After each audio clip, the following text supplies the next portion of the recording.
To every survivor of sexual assault, you have the right to be heard. You have the right to be believed. We're with you.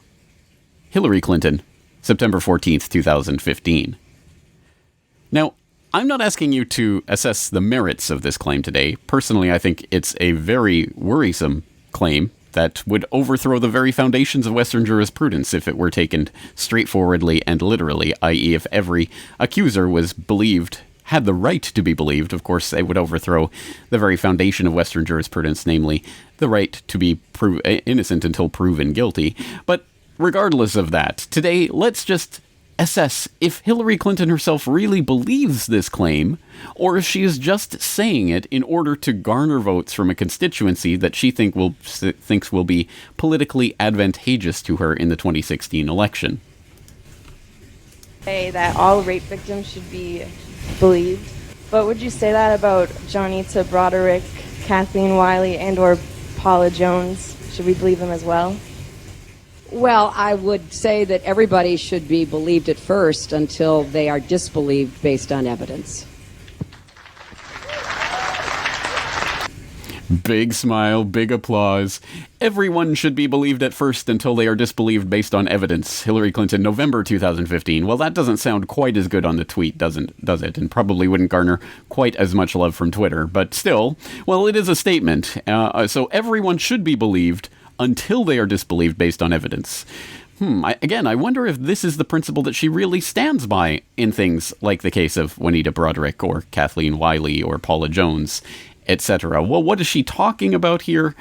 Oh, yes. If you remember, casting your mind back to my Google Bill Clinton rape video from earlier this year, I went through Eileen Wellstone and Juanita Broderick and Paula Jones and the multiple, a dozen or so women that we know of by name who have come out in the past to accuse Bill Clinton of rape, and who not only themselves but witnesses and other people who can attest to what happened. And yet, not only is that completely ignored by the media and swept under the rug, but of course, no, these women were not given the presumption of being right about their claims until they were proven wrong.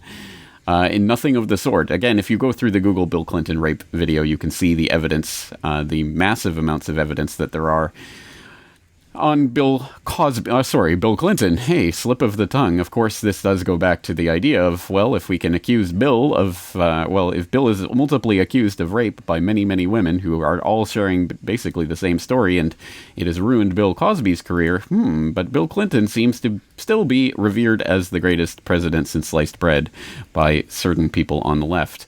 Very strange, very hypocritical, and seemingly hypocritical of Hillary. Well, let's explore this a little bit further, because when Juanita Broderick, one of the women who Bill Clinton raped, came out earlier this month to talk about how incensed she was about Hillary Clinton's "every survivor has the right to be heard and believed" rhetoric, she revealed more details about how Hillary Clinton herself was the one smoothing over Bill Clinton's rapes.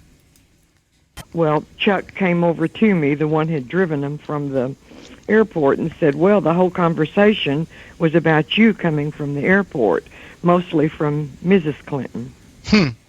And so then, about that time, I see them coming through the kitchen area, and some people there are pointing to me. He goes one direction, and she comes directly to me. And then panic sort of started to set in with me. I thought, oh, my God, what do I do now?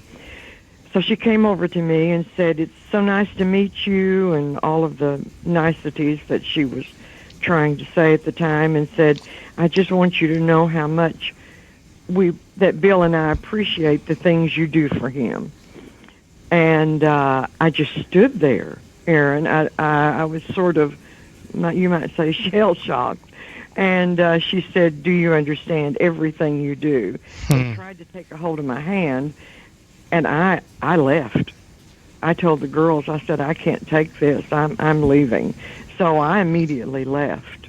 So you took that, as I would too if I were in your situation, you took that as, I don't know, a threat almost, intimidating, or what? Or just thanking you for your silence, or both? What really went through my mind at that time is she knows. She knew.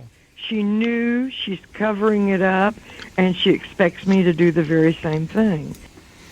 All right, you can go and listen to that full interview. Of course, the link will be in the show notes. But there, again, Juanita Broderick, well, she has the right to be heard and believed until disbelieved on the basis of evidence. And, well, again, there's a lot to go through there, and I'll, of course, exhort you to look at the Google Bill Clinton rape video to see what the evidence is for yourself.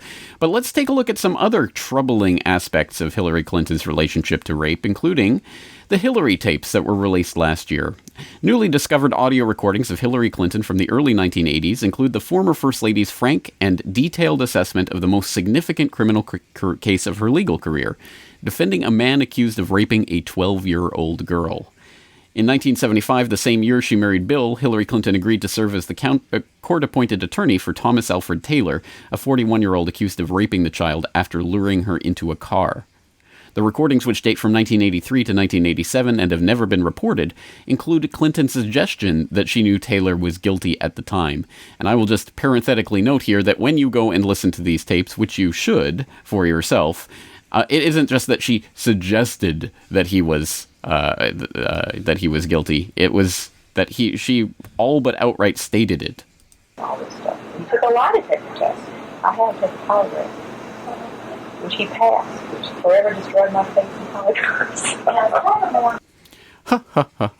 Yes, so she absolutely believed him 100% to be guilty, and yet laughed about him passing the polygraph, and laughed about the ultimate result of the case, where he ended up getting off with 2 months and time served.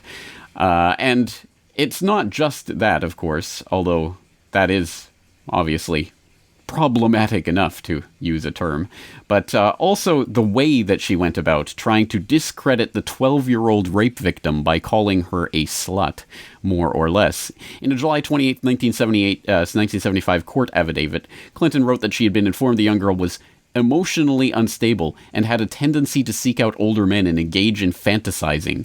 I have also been told by an expert in child psychology that children in early adolescence tend to exaggerate or romanticize sexual experiences, and that adolescents in disorganized families, such as the complainants, are even more prone to exaggerated behavior, Clinton said. Clinton said the child had, in the past, made false accusations about persons, claiming they had attacked her body, and that the girl exhibits an unusual stubbornness and temper when she does not get her way. Every survivor of sexual assault has the right to be heard and the right to be believed, right, Hillary?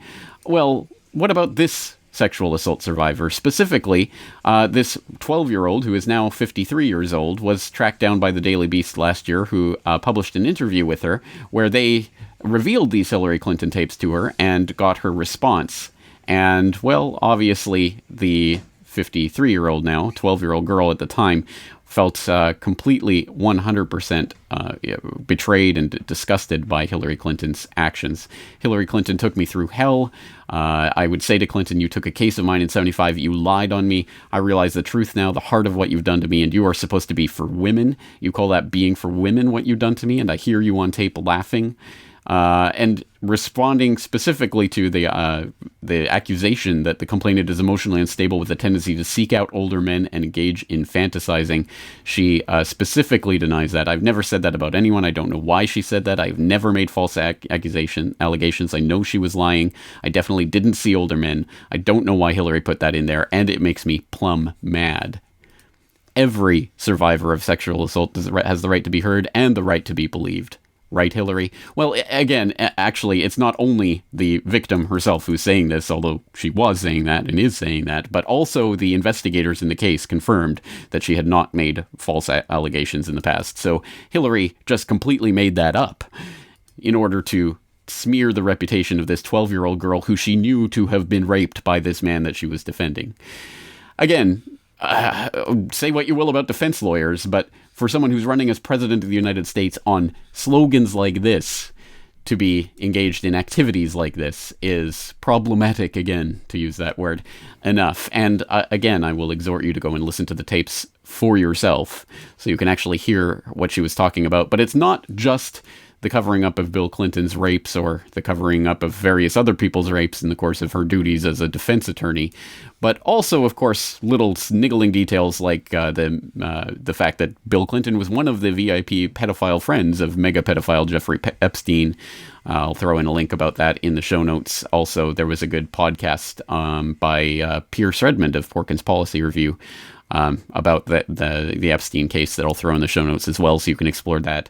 Many other aspects of this that deserve to be looked at, but again, the fundamental issue, does Hillary Clinton really believe that every survivor of sexual assault has the right to be heard and the right to be believed, or is this just political rhetoric that she's trying to use to win over a certain political base? Again, ultimately, I'll leave you to decide that, but I think we all know what the real answer to that is, and if you do know what the real answer to that is, I will leave you with the same exhortation that I left you with at the end of my Google Bill Clinton rape video.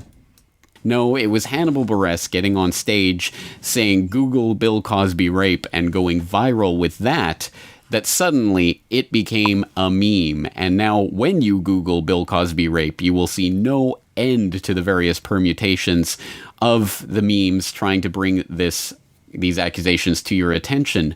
Can you imagine if we did a similar thing with Bill Clinton rape? Now, I would never tell people to actually use NSA adjunct privacy invading Google for any of their searching. I would say startpage.com and search for Bill Clinton rape, but you get the idea. Just do it. Search Bill Clinton rape. Make this go viral. We need to get Bill Clinton out of politics for good. Not only Bill, but also Hillary. So you know the deal. You know the score. Search Hillary Clinton rape. James Corbett, CorbettReport.com.